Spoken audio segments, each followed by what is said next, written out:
What does Satan want with the dead body of Moses? A very special name for this lecture. This sounds like Satan is in the possession of the dead body of Moses. Now we want to look more closely if we can believe this thesis. Some of you probably ask themselves what this insertion in the letter of Jude about a conversation between the archangel Michael and Satan means. At first, we will look at the said verse in a good interlinear word-for-word translation. But Michael, the archangel, when with the devil disputing, he reasoned about Moses' body, not did dare a judgment to bring against him blasphemous, but said, Rebuke you the Lord. In the first 8 verses of this letter, the brother Jude reminds the congregation to keep the Torah, in which it is written, Exodus chapter 22 verse 28, Thou shalt not revile the gods, nor curse the ruler of thy people. How it is translated in the King James, in the Luther 1545, and in the Septuagint. Most German Bibles do not translate it quite as well as the King James, and they use Thou shalt not revile God. The word in the Hebrew language is Elohim, which can be translated into judges, angels, God, or gods. The word gods is the correct translation in this passage, what the Septuagint testifies. Thou shalt not revile the gods, nor speak ill of the ruler of thy people. That means that it isn't allowed to revile the god of this world time, Satan. Back then, in the times of Apostle Jude, the congregations reviled Satan, and even today it is common. That's what we can read in the letter of Jude, verse 8. Likewise, also these filthy dreamers defile the flesh, despise all dominion, and revile the heavenly forces. This context is used in verse 9. Therefore, we will look on another translation of verse 9, which gets the context perfectly. As Michael, the archangel, disputed with the devil and argued about the body of Moses, he dared not to revile the devil and condemn him, but said, The Lord rebuke thee. The content of verse 9 is not confirmed in any canon or non-canon scripture, not even in the Assumption of Moses, which is noted commonly in the comments. We are allowed to assume that God revealed it to Jude. But why? Why telling us people something when it is only talking about an example of the behaviors in blasphemy? Is there nothing more behind it? We will get to the bottom of this.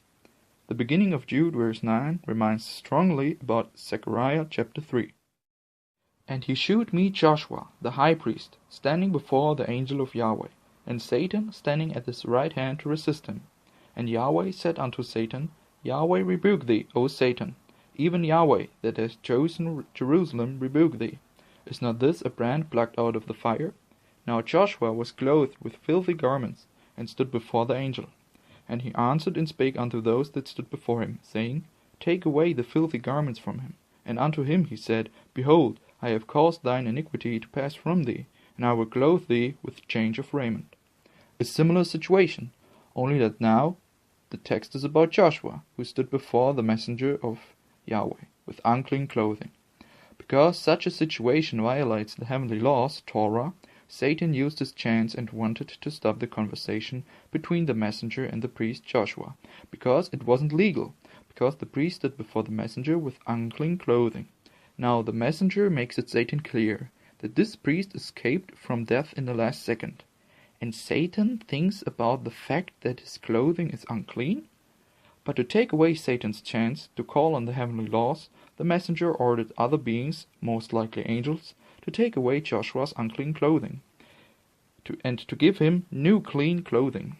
Now Satan did not have any reason to break up the conversation. Before that, the messenger, who carries the name Yahweh, talked kinda like that. Yahweh, show you your limits.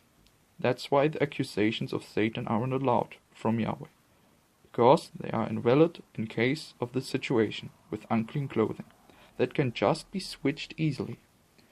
It is also an emergency situation in which the laws are to be assessed differently, so that it was not given to Satan in his accusation in front of the Almighty. We see that the messenger with the name Yahweh did not threaten or revile Satan, but gave the situation to his Father, the Almighty, to do something about it or to let it be. The messenger was right, and the Almighty didn't allow the accusations of Satan. We see that the Son of God, as a human, reacted the same way. in front of his enemies like Yahweh, the Son, in the book of Zechariah, with the enemy Satan. Let us read 1 Peter chapter 2, verse 23. Who, when he, Jesus, was reviled not again. When he suffered, he threatened not, but committed it to him that judgeth righteously. It is clearly to notice that here as well Jesus gave it to his Almighty Father, to keep the enemies in their places in the situation of his suffering as a righteous judge.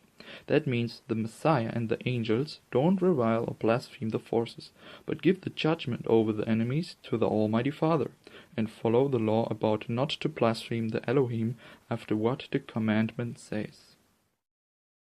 Thou shalt not revile the gods, nor curse the ruler of thy people. Back to the text. We see that it talks about three personalities, about the Archangel Michael, Satan, and the dead body of Moses. First, let us look at the background to the history of Moses. In Deuteronomy chapter 34, we can read about the death of Moses. So Moses, the servant of the Lord, died there in the land of Moab, according to the word of the Lord, and he buried him in a valley in the land of Moab, over against Beth Peor, but no man knoweth of his sepulchre unto this day. Because of his disobedience in the wilderness, God didn't allow Moses to move into the promised land, but he should see the land from the top of a mountain, but then die with his 120 years of age, how we can read here.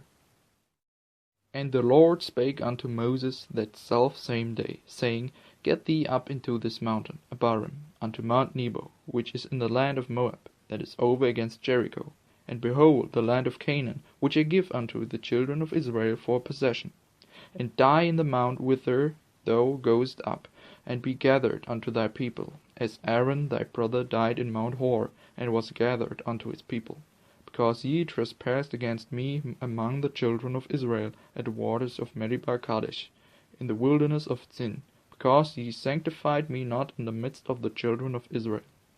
Yet thou shalt see the land before thee, but thou shalt not go thither into the land which I give the children of Israel. And information in Deuteronomy chapter 34 verse 10. And there arose not a prophet since in Israel like unto Moses, whom the Lord knew face to face. So Moses died on the mountain Abarim, and was then buried by the Son of God himself, all by angels in the valley. It says that no one knows about his tomb until this day. Here is a similar verse in Scripture for a better understanding of the text. John chapter 1 verse 18. No man hath seen God at any time, the only begotten Son, which is in the bosom of the Father, he hath declared him.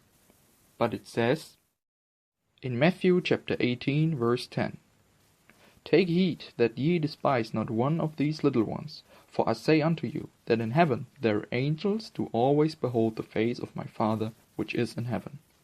Therefore it is clear that no human has ever seen the Almighty Father, when it talks about the word no one. The same thing for the tomb of Moses. No human knows where Moses was buried, but the angels know it. That's why Satan knew where Moses was buried.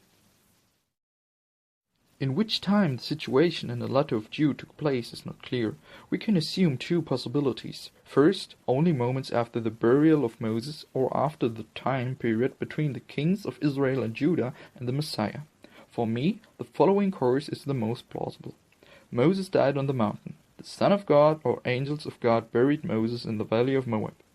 At a later time, Satan goes to the tomb of Moses. Now, Satan wants to fulfill his plan, and tests if God allows Satan to do what he came for.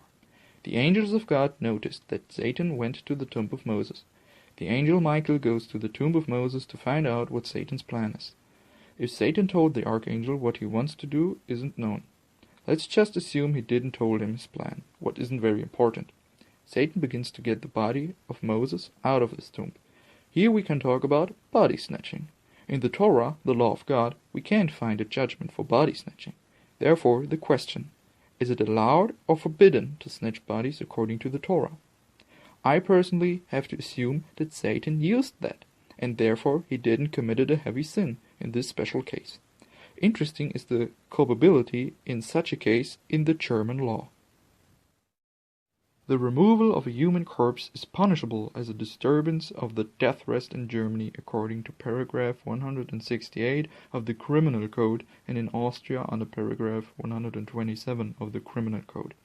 It is punishable for anyone who takes a corpse, a dead body, part of it, or a corpse burned to ashes. In the appropriation of the tooth gold after the burning of the body, the Higher Regional Court of Bamberg regarded the disturbance of the death rest as given. The Higher Regional Court in Nuremberg denied this. The punishment of the removal of the corpse as a theft is ruled out in the case of a corpse, since a corpse is not a thing. This is based on a decision of the Supreme Court of the German Reich, according to which the human body does not have any property rights. So the body becomes irresponsible after death. The situation is different in the case of so-called museum or anatomical equivalents, which are part of the legal system in which theft and damage to properties are possible. We can see that the penalty of snatching dead bodies in Germany has no real penalty. After German right, Satan would at least make himself guilty of desecration of a grave.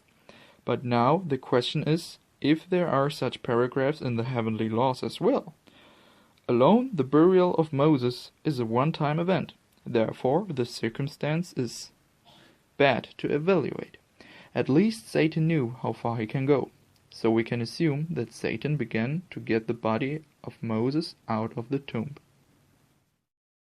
Probably the archangel hoped that God would do something about it and that he would command him to stop Satan, because Michael probably knew how he could lawfully react in this situation. Now it came to an argument with a war of words after the text. Surely the archangel tried to stop Satan from what he was doing in the debate. We are allowed to assume that Satan wasn't bored and he couldn't just snatch some bodies. Satan had a plan. Surely it was only questionable for Satan if God would allow it or not. Because the archangel did not get any particular instructions from God in this situation, he didn't just act how he wanted to, but gave the situation to his God. He didn't begin to curse or condemn about the behavior of Satan in regards of the body of Moses, but said, "The Lord rebuke thee." Therefore, God determines your limits and how far you are allowed to go. Without going deep into it, we find in the book of Job an example where Satan went to his maximum possibilities in regards to the damaging of the house of Job. God allowed it here as well. We are allowed to assume that Michael noticed the body snatching from Satan and that he wanted to stop him with every legal possibility. But Satan didn't give up. The reason is the plan that he made. Now we will go into this question and discover the plan of Satan. Let us remember this. Satan is in possession of Moses' dead body.